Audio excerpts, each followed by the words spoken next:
Hi guys, this week is all about nurturing ourselves in a really slow and steady way. Look, I always find it fascinating when we have the same card a couple of times.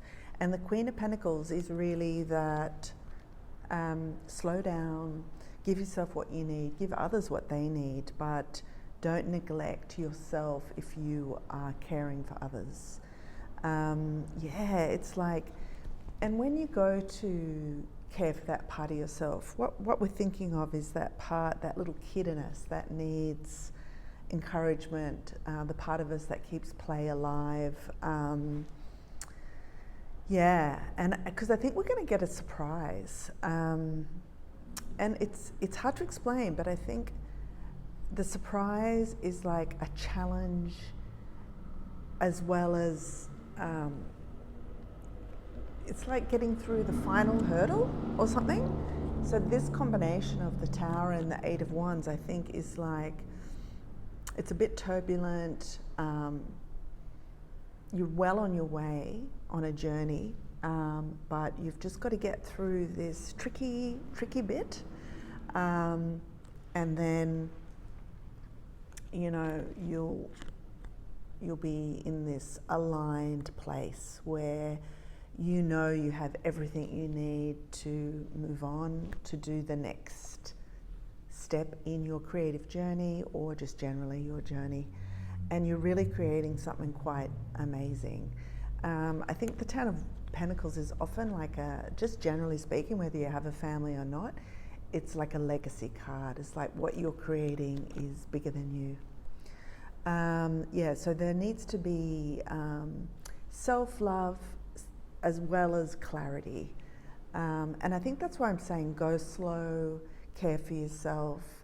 And when I say care for yourself, I'll repeat it, like look after that part of you that is a bit innocent, spontaneous, bit playful, and likes to be surprised.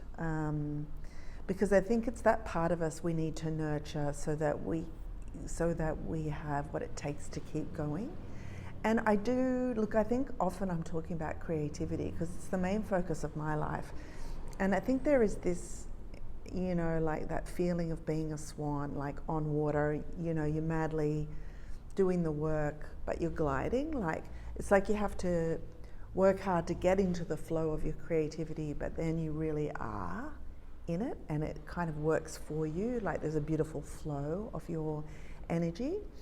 And if you're not in that flow, watch your mood. You might feel cranky, like a swan gets. If someone's in their territory, they really are aggressive and don't want you in their territory.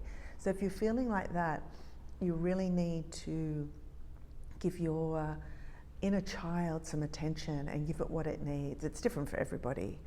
But it's like you need that encouragement to get back on the horse and keep going, because there will be a challenge this week. It's just like a tight spot, but you know, face the challenge and move through and return to your creative process or work or whatever.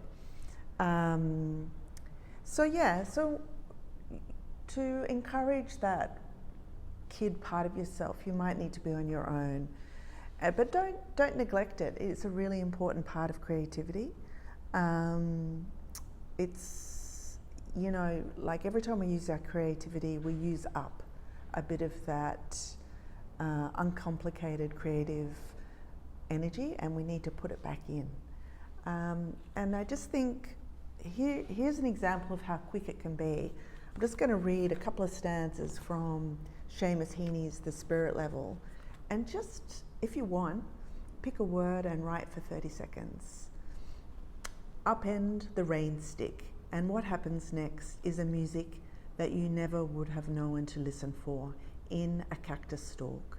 Downpour, sluice, rush, spillage and backwash come flowing through. You stand there like a pipe being played by water. You shake it again lightly. Okay, have a great week.